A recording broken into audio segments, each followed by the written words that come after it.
এই ভিডিওটা ছিল ঈদের দ্বিতীয় দিনের একটি ভিডিও। কিছুদিন যাবত অসুস্থ থাকার কারণে ভিডিও পোস্ট করা হচ্ছে না, তো এখন থেকে ভাবলাম নিয়মিত ভিডিও পোস্ট করব। এই গোস্তগুলা নিয়ে আসছিল আমার মা, মায়ের বাসা থেকে নিয়ে আসছিল ঈদের দ্বিতীয় দিন। আর আমি ঠিক যেরকম সাইজের প্যাকেট করে ফ্রিজে গোস্ত রাখি, আমার মা একদম সেই রকম সাইজের প্যাকেট করে রেখে দিছিল গোস্তগুলো, আর ঈদের দ্বিতীয় দিন আমার জন্য নিয়ে আসছিল। আর এখানে বিকেলবেলা হচ্ছে আপনাদের ভাইয়া আম কিনে নিয়ে আসছিল, আর হচ্ছে বেলপুরি, ফুচকা এগুলা নিয়ে আসছিল।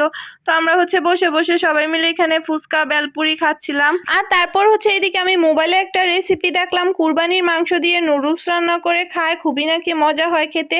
আর তারপর আমিও চলে আসলাম, এখানে নুডলস নিয়ে নিলাম, সস, সয়া সস, সাথে নিলাম ম্যাগি মশলা, টেস্টি সল্ট, সবকিছু নিয়ে নিলাম। আর মজা করে নুডলসটা রান্না করে নিয়েছিলাম, আর নুডলসের সাথে একটুখানি লেবু শসাও কেটে নিয়েছিলাম খাবো বলে। আর এদিকে রাতের বেলা আপনাদের ভাইয়ার হাতে একটু মেহেদি দিয়ে দিছিলাম। তো এই ব্লগটা ছিল আমার ঈদের দ্বিতীয় দিনের একটি ব্লগ। ভিডিওটা কেমন লাগলো অবশ্যই সবাই কমেন্ট করে জানাবেন। আল্লাহ হাফেজ।